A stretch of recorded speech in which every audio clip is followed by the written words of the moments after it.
Cześć kochani, jak zwykle witam Was bardzo serdecznie na naszym kanale Barwy Zdrowia, Janusz Dąbrowski na YouTubie. O czym dzisiaj porozmawiamy? No właśnie o tym, co nas tutaj próbuje załatwiać od wielu, wielu lat. I trzeba wyraźnie stwierdzić, kochani, że to, co nam nie usiłują niektórzy wciskać, takie, przepraszam, kity, czasami się, wiecie, co mam ochotę powiedzieć, bardzo mocniejsze jakieś słowa, po prostu jakieś bzdury, to jest tak delikatne nazwanie, że rak to jest geny i tak dalej, i tak dalej. Jak oczywiście nie ma możliwości poradzenia sobie z czymś, z jakąś chorobą, to się oskarża już, no ale takie geny są, taka pani uroda i tak dalej, i tak dalej. W ogóle bzdury, nienaukowe w ogóle bzdury. Dlatego, że są pewne paradygmaty, są bańki informacyjne. Każdy z nas siedzi w jakiejś bańce, ale tu chodzi o nasze zdrowie i nasze życie. Chodzi o nasze przeżycie. Więc trzeba, czas najwyższy, kochani, przekuwać te wszelkie bańki i traktować tych, którzy uważają, że posiedli wszelkie rozumy, trzeba po prostu ich nakłuwać i wypuszczać z nich powietrze. Akurat dzisiaj rozmawiałem z bardzo sympatycznym młodym człowiekiem. Nieważne, kto to był, akurat dzisiaj żeśmy się poznali. I on mówił, że e, wiele lat temu, jeszcze jak nie był mężem, nie miał dzieci i tak dalej, ma dwójkę wspaniałych dzieciaków, na pewno wspaniałych, bo fajnie to opowiadał. Bardzo dbał o swoje zdrowie, ale kiedyś bardzo nie dbał. No i co? Wykryto u niego, wykryto. Raka jądra, to jedno jądro zostało po prostu usunięte. Chemia, jedną porcję wziął, przed innymi się wybronił i poszedł do innego lekarza. Dokładne badania były porobione i tak dalej. Okazało się, co? Chłopie, ty jesteś zdrowy w ogóle, spadaj do domu i tak dalej. I tak rozmawialiśmy o tym. Ja mówiłem, że akurat mam kanał na YouTubie, że między innymi zamieściłem tam niedawno audycję na temat błędów diagnostycznych i tak dalej, i tak dalej. Mówię o oczywiste, oczywiste. I bardzo fajnie wypowiadał się na temat tego, jak dba o zdrowie swoich dzieci, jak dba o swoje zdrowie, między innymi się morsuje i tak dalej. Chodzi na siłownię, dużo ruchu i tak dalej. No fantastyczny facet, fantastyczny facet. Kochani, o czym będziemy w takim razie mówić? O tym dokładnie, że chodzi o to, żebyście wiedzieli, że jeżeli nawet ktoś wam stawia taką diagnozę, to wcale nie musi być to prawda. Warto to, warto to zweryfikować. Może pójść do innych lekarzy, żeby dowiedzieć się dokładnie, a nie dowiedzieć się, masz raka, proszę pani, zostało panu czy pani 6 miesięcy życia albo 3 miesiące życia i to jest wszystko. Jasnowidze się znaleźli. Oczywiście, że medycyna jest nauką statystyczną. Rozumiem to. I wy też na pewno doskonale rozumiecie. Ileś tam przypadków, takie objawy, wiadomo, że w tym czasie człowiek może zejść. Ale istota ludzka to nie jest tylko sama biochemia, biofizyka. To coś więcej. To jest nasz duch, to jest nasza psychika. I chodzi o to, żeby się nie dać takimi wiadomościami złamać kompletnie. I chciałoby się pokazać takim, przepraszam, ale będę dosłowny, dlaczego by nie? Jak się komuś nie podoba, to nie ma problemu. Gest Kozakiewicza trzeba się czasami pokazać. Wszechświatowi pokazać gest Kozakiewicza. A takiego nie ma mowy. I widzieć siebie zdrowym, biegającym, radosnym, tańczącym, bawiącym się i tak dalej, i tak dalej. O to nam chodzi przede wszystkim. Kochani, zaraz zaczynamy. Będę bazował też na pewnym artykule. Tych artykułów jest bardzo dużo. Na przykład są artykuły w National Library of Medicine, podobne do tego, co dzisiaj zrobię, ale dzisiaj pokażę bardziej sprawny tekst, znaczy bardziej strawny, przepraszam, tekst. bo często te artykuły naukowe są natkane różnego rodzaju jakimiś wyrażeniami niezrozumiałymi. Oczywiście, jak widzicie tam okładkę mojej książki fizyczna istnieje. Czy można uchronić się przed chorobą nowotworową? Jak to zrobić skutecznie, bezpiecznie? Mówię o tym. Nie wiem, czy to będzie akurat widoczne troszeczkę. Tutaj spis treści, no niewidoczny, ale w ogóle czy choroba nowotworowa istnieje? To jest pytanie. Jakie są podstawowe mechanizmy powstawania nowotworów? Zakwaszenie organizmu i hipoksja, podstawowe przyczyny nowotworów i tak dalej, ale jak można się zabezpieczyć przed tym, żeby nowotworu nie było, albo jak zacząć go po prostu niszczyć zwyczajnie? Czy tylko wytnij, otruj, spal, te metody są skuteczne? I czy w ogóle one są skuteczne? Co robią z organizmem? O tym piszę w swojej książce i tam podaję pewne recepty, że można, naturalne sposoby, bezpieczne przede wszystkim, bo raka można załatwić. Znaczy, mówmy otwarcie, nowotwory, bo każdy rak jest nowotworem, ale nie każdy nowotwór jest rakiem, ale to jest kwestia taka po prostu no, normalizacji nazewnictwa. Kochani, tak jak powiedziałem, zaczynamy, ale z góry Was proszę o subskrypcję, ewentualnie o lajki, o wpisy, o własne Wasze jakieś doświadczenia, odniesienia, sytuacji życiowych. Zależy mi na tym, żeby tego typu audycje, zawsze to powtarzam, po prostu były dostrzegane przez algorytmy YouTube'a i żeby coraz więcej ludzi po prostu miało szansę zapoznać się z tą wiedzą. Kochani, udostępniam teraz ekran i posłużymy się pewnym tekstem. Sekundka. No właśnie, to jest oczywiście tekst tutaj anglojęzyczny. Jak zwykle linki do tego tekstu będą podane w opisie. Przede wszystkim to będzie link do oryginału angielskiego, ale jak znajdziecie właśnie tę nazwę, to tam trzeba z boku kliknąć zawsze tłumaczenie na polski i tak dalej. A więc mamy no, medyczne mity. Rak wcale nie jest chorobą spowodowaną genetycznymi jakimiś historiami, tylko metabolizmem. Zależy od po prostu metabolizmu i sprawa załatwiona.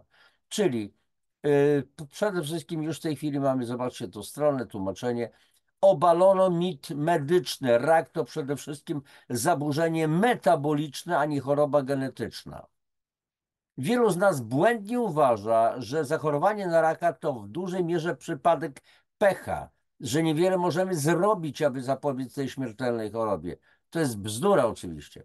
Prawda jest jednak taka, że w zdecydowanej większości nowotworów można uniknąć poprzez proste zmiany stylu życia, tak jak utrzymanie zdrowej wagi, niepalenie, picie alkoholu z umiarem, regularne ćwiczenie i spożywanie organicznej, bogatej w składniki odżywcze diety. A co z nowotworami genetycznymi? Czy nie jest prawdą, że niektóre nowotwory są spowodowane przez specyficzne mutacje genów, co sprawia, że niektóre rodziny są bardziej podatne na choroby i niemal nieuchronnie powoduje raka? Chociaż prawdą jest, że naukowcy zidentyfikowali, mutacje niektórych genów, takie jak geny BRCA1 i BRCA2, czyli breast cancer typu 1, breast cancer typu 2, breast pierś, w takim wolnym tłumaczeniu, biust i tak dalej, sutki, cancer, no to wiadomo, że chodzi o nowotwory. A więc te geny BRCA1, BRCA2, które wydają się predysponować niektóre kobiety do raka piersi, jajników i innych nowotworów, przełomowe nowe badanie opublikowane niedawno w czasopiśmie Oncotarget wykazało, że rak piersi jest przede wszystkim zaburzeniem metabolicznym, a nie chorobą genetyczną. I tu, kochani, macie powiązany artykuł. Przełomowe badanie analizuje potencjał regeneracyjny witaminy C dla zdrowia hormonalnego i zapobiegania nowotworom. A co się mówi? Ci fachowcy od 7 boleści mówią o witaminie C. jak pan Jerzy Zięba mówił o witaminie C, o właśnie o tym potencjale regeneracyjnym, to okrzyczano go i ciągle się zakrzykuje, że szarlatan, że witaminą C chce leczyć raka i tak dalej. A pan Zięba nigdy nie mówił o tym, że on sam leczy raka witaminą C, tym bardziej, że nie jest lekarzem, więc nie leczy. Nigdy się nie przyznał do tego, że leczy. I że witaminą C, ta witamina w zupełnie innym celu jest stosowana. Niedobór składników odżywczych w komórkach kluczem do rozwoju raka. Badanie przeprowadził międzynarodowy zespół składający się z 35 naukowców z 17 ośrodków badawczych zlokalizowanych w Europie, Brazylii i Stanach Zjednoczonych. Wzięło w nim udział ponad 1200 osób. Przez kilka dziesięcioleci naukowcy byli przekonani, że komórki nowotworowe różnią się metabolicznie od innych komórek, ale przed pojawieniem się badań spektrometrii masowej, która pozwala naukowcom dokładnie analizować, mierzyć i określać ilościowo substancje znajdujące się w składzie chemicznym krwi, nie udało się im udowodnić tej teorii. Zespół wykorzystał spektrometrię masową, czyli zjawiska fizyczne, do pomiaru niewiarygodnie małych ilości aminokwasów, cukrów i lipidów, czyli tłuszczowców, we krwi pacjentów onkologicznych i osób kontrolnych. Udało im się z 95% dokładnością zidentyfikować specyficzny podpis metaboliczny u pacjentów onkologicznych. Wskazuje to, że pacjenci z rakiem piersi, pacjentki z rakiem piersi, ale mężczyźni, kochani, też potrafią chorować na raka piersi, doświadczają zmian metabolicznych, które predysponują ich do rozwoju choroby. Zasadniczo naukowcy odkryli, że rak rozwija się, ponieważ komórki rakowe wykorzystują energię w inny sposób niż normalne, zdrowe komórki. Dr Robert Nagurney, główny autor badania, wyjaśnił. To cytat, początek cytatu. To sugeruje, że rak nie jest chorobą genetyczną wynikającą wyłącznie z mutacji, jak nas wszystkich uczono, ale stanem metabolicznym, który rozwija się pod wpływem stresu, niedoboru składników odżywczych w komórkach. Dodał, komórki, które nie mogą wytworzyć wystarczającej ilości energii z powodu braku tlenu, cukrów lub białek, co jest powszechne w przypadku wielu nowotworów, wykorzystują zmienione szlaki metaboliczne, aby zapewnić sobie przetrwanie. Niestety, sukces tych komórek rakowych odbywa się kosztem pacjenta gospodarza. Wskazuje to, że rak piersi nie jest spowodowany mutacjami genetycznymi, ale rozwija się, kiedy komórki pożyczają w cudzysłowie oczywiście, zmutowane ścieżki w wyniku ograniczeń w ich dostawie składników odżywczych. I jest to otrzeźwiające ostrzeżenie, że rak jest jeszcze bardziej powiązany z dietą, kontrolą wagi i stylem życia, niż mogliśmy wcześniej sądzić. I tutaj znowu powiązany artykuł, wystarczy tylko kliknąć. Utrzymanie optymalnego poziomu witaminy D jest kluczem do zapobiegania nowotworom. Słuchajcie, a propos witaminy D, takie odbiegnięcie. Około miesiąc temu byłem akurat w Krakowie, przepraszam, w Zawierciu. A nie, pomyłka, przepraszam, w Radomsku.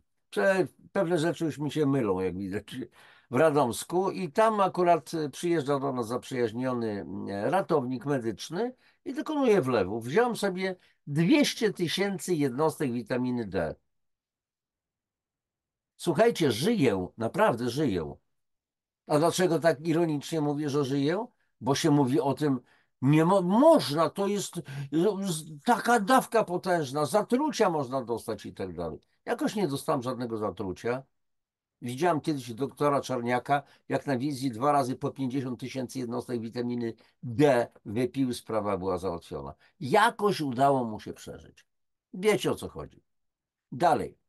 Wiadomości Medical Life Sciences podają, ponieważ rak jest coraz częściej kojarzony z otyłością, badanie to dostarcza naukowych dowodów na to, że dieta i styl życia przyczyniają się do stresu, który u osób predysponowanych może prowadzić do złośliwej transformacji i śmierci. I to jest, kochani, potwierdzenie tego, co mówił twórca nowej medycyny germańskiej, dr Hammer, którego niszczono, który mówił to samo, że w organizmie zbierają się toksyny, organizm jest niedożywiony, osłabiony i wystarczy, że zadziała tak zwany promotor, na przykład bardzo silny stres, psychiczny stres. To w tym momencie tak jakbyśmy uruchomili zapalnik w granacie. Zaczyna się błyskawiczny proces nowotworowy. A kancerogeny zbierały się przez całe nasze życie i uruchomiono zapalnik. Wcześniejsza, dokładniejsza diagnoza. Zespół badawczy uważa, że badanie daje nową nadzieję na profilaktykę i wczesną diagnostykę raka piersi. Obecnie ponad 250 000 amerykańskich kobiet jest diagnozowanych z tą chorobą każdego roku, co skutkuje ponad 40 000 zgonów. Niestety obecne protokoły badań przesiewowych, takie jak mamografia i USG, mamografia jest niebezpieczna, kochani. Piszę o tym w mojej książce. Pytanie, dlaczego Szwajcarzy między innymi zrezygnowali już z mammografii? Jedynie w szczególnych wypadkach może być stosowana. A więc mamografia i USG nie są w stanie wykryć choroby w jej najwcześniejszym i najbardziej uleczalnym stadium. Zespół badawczy ma nadzieję, że ich badania dostarczą podstaw do wcześniejszego, dokładniejszego przewidywania, które kobiety mogą być predysponowane do tej śmiertelnej choroby. I tutaj oczywiście dowiedz się więcej o profilaktyce raka i mitach medycznych na stronie Cancer Myths i sprawa załatwiona. Kochani, zatrzymuję to udostępnienie. Jak widzicie, krótkie to dzisiaj było, w odróżnieniu od wielu innych moich audycji. I co jest celem tej audycji? To, żebyście uwierzyli w to, jeszcze raz powtórzę, innymi słowami, że ci ludzie, którzy chcą odpowiadać za nasze zdrowie, czyli medycy, a są różni, jak w każdym zawodzie, nie są bogami, nie są jasnowidzami, więc warto weryfikować wyniki, warto sprawdzać i nigdy się nie poddawać. To nie jest problem w razie czego choroba. To jest zadanie do rozwiązania. Naprawdę wiem, o czym mówię. Komuś się może wydawać łatwo niejakiemu Dąbrowskiemu pyszczeć, gadać i tak dalej, i tak dalej. Ja przeszedłem swoje w życiu. To wiem. A oprócz tego mam do czynienia z wieloma ludźmi, którzy po prostu szukają kontaktu ze mną bez zadzierania nosa z mojej strony, uchowaj Boże, i którzy chcą wiedzy. Pomagam tym ludziom. Otrzymuję fajne po prostu feedbacki, że to, co mówię, jest sensowne i wielu ludziom już po prostu pomogliśmy, nie tylko ja w Polsce. Nie jestem jedyny, który robi specjalny program wspomagania metabolicznego organizmu, również w takich ciężkich przypadkach. Pytanie, czy każdemu można pomóc? Nie. Otwarcie mówię. Czy my dajemy jakiekolwiek gwarancje? A jakie? Na jakiej podstawie? Nie leczymy w dodatku. Nie jesteśmy lekarzami. Nie mamy do tego prawa. My mówimy, jak można wspomagać organizm. Bo jest metoda, już dawno opracowana w Polsce od końca 2012 roku, opracowana przez lekarzy. I można, byle w czas zastosować, bo jeżeli jest to okres terminalny, bo człowiek wychodzi ze szpitala po chemii, po radioterapii ewentualnie, no i wtedy dopiero może pomoże, No zazwyczaj często nie, ale czasami zdarza się, że można pomóc jeszcze. Także słuchajcie, kochani, namawiam was do przede wszystkim optymizmu i do tego, żebyśmy swoje zdrowie wzięli w swoje ręce. Nic nas nie uzdrowi. Metody wytnij, otruj, spal naprawdę nie są skuteczne i zabijają organizm. Oczywiście jest pewien procent ludzi, którzy wyszli niby dzięki tym metodom.